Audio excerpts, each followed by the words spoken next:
Olá, dando continuidade, então, à Lei 9.099 de 95, temos que no artigo 20 da revelia, é quando não se dá o comparecimento do demandado à sessão de conciliação ou audiência de instrução, não bastando que esse entregue segundo os enunciados do FONAGE, não basta que o réu entregue a contestação, ele precisa estar presente na audiência de conciliação, instrução e julgamento. Claro que os efeitos da revelia, né, eles vão ser levados em consideração a convicção do juiz. Se o juiz entender que não é aplicável, ele vai levar o processo adiante.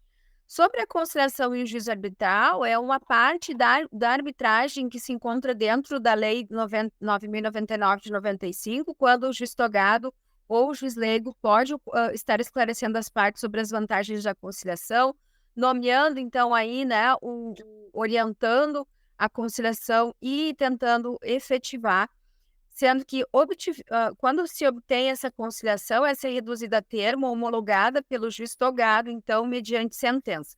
É cabível a conciliação não presencial, né, conduzida para o juiz com recursos tecnológicos disponíveis, que veio em 2020 em razão das audiências online. Se o demandado não comparecer ou recusar-se a participar da tentativa de conciliação não presencial, o juiz togado ele vai proferir decisão, então, e se não obtiver, então, a conciliação, as partes poderão estar escolhendo um juízo arbitral. Esse juízo arbitral, né, ele vai instaurar, então, um incidente, vai tomar o compromisso das partes e vai ser designado, aí, então, entre os juízes leigos para audiência de instrução e julgamento. O árbitro ele vai trabalhar ao lado do juiz, né? Vai poder decidir de forma equânime. Ao término da instrução, então, nos próximos 5 dias subsequentes, esse árbitro tem que apresentar um parecer ao juiz togado para homologação. Sobre a instrução e julgamento, é importante que você saiba que ele vai se processar aí mediante a audiência de instrução e julgamento, né? Não sendo possível a realização imediata, então vai ser designada para um dos 15 dias subsequentes, né? Cientes no ato da audiência de conciliação as partes, né, de que devem levar as suas testemunhas. Essa audiência serão ouvidas as partes, colhida a prova e proferida a sentença, e serão decididos os incidentes de plano aí que podem interferir no regular processamento e prosseguimento da audiência, né, e as demais decisões vão ser decididas em sentença. Sobre os documentos de uma das partes, a outra vai se manifestar imediatamente, né, sem interrupção da audiência. A respeito da resposta do autor, eu já havia comentado a respeito da contestação, ela pode ser oral ou escrita, né? Arguindo toda a matéria de direito, porém, a arguição de suspeição e impedimento do juiz será processada conforme a legislação em vigor, conforme o CPC, instrumento próprio, né? Não se admite a reconvenção, como eu já tinha dito, mas poderá ser formulado pedido em seu favor, o chamado pedido contraposto. O autor pode responder o pedido aí na própria audiência ou vai poder requerer uma nova audiência aí, ciente todos os presentes. Sobre as provas, né?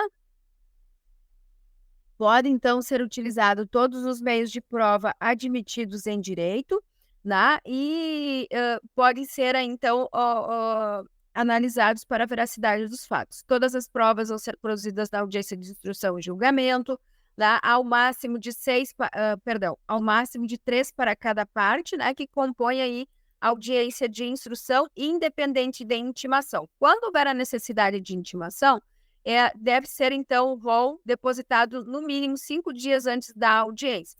Não comparecendo a testemunha que foi intimada pelo cartório, o juiz pode estar solicitando a imediata condução, né, coercitiva, inclusive com o concurso da força policial, e quando a prova do fato exigir, o juiz poderá, então, inquirir técnicos de sua confiança, né, a analisar e apresentar parecer técnico, a perícia informal, né, aí, e também o juiz pode, de ofício, realizar inspeção em pessoas ou coisas ou determinar que outra pessoa faça, né, sob sua confiança, para ler e retratar informalmente o que está sendo verificado.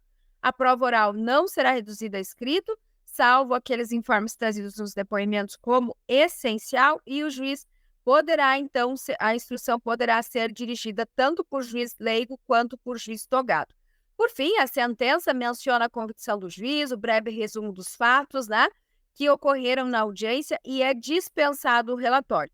Não se admitirá a sentença condenatória por quantia ilíquida, né? Lembrem que, ainda que mesmo pedido genérico lá anteriormente, que a gente anteriormente mencionou, a sentença deve ser líquida. É ineficaz a sentença condenatória que excede a alçada dos 40 salários mínimos e o juiz leigo que tiver dirigido a instrução proferirá, então, a decisão e submeterá ao juiz togado, que pode ou homologá-la ou substituir outra, né, fazer a substituição por outra, ou se manifestar determinando a realização de outros atos probatórios.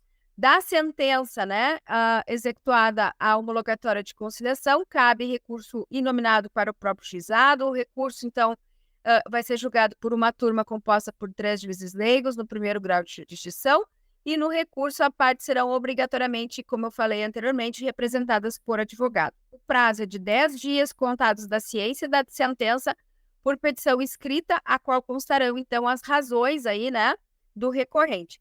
O preparo, então, será feito nas 48 horas seguintes à interposição, sob pena de deserção, sendo deserto o recurso aonde não se paga o preparo das custas processuais.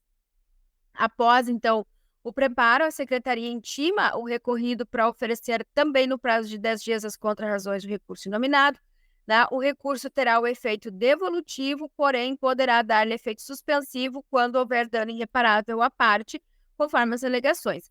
As partes poderão requerer a transcrição da gravação das fitas magnéticas das provas, né? Serão intimadas da data de julgamento e o julgamento em segunda instância contará apenas da ata indicação suficiente, né, sobre o processo, sua fundamentação, e se a sentença for confirmada pelos próprios fundamentos, a súmula também servirá de acordo. Dessa forma, né, terminamos aí a segunda parte dessa legislação, da análise da Lei dos Juizados Especiais Cíveis. Até uma próxima. Tchau, tchau.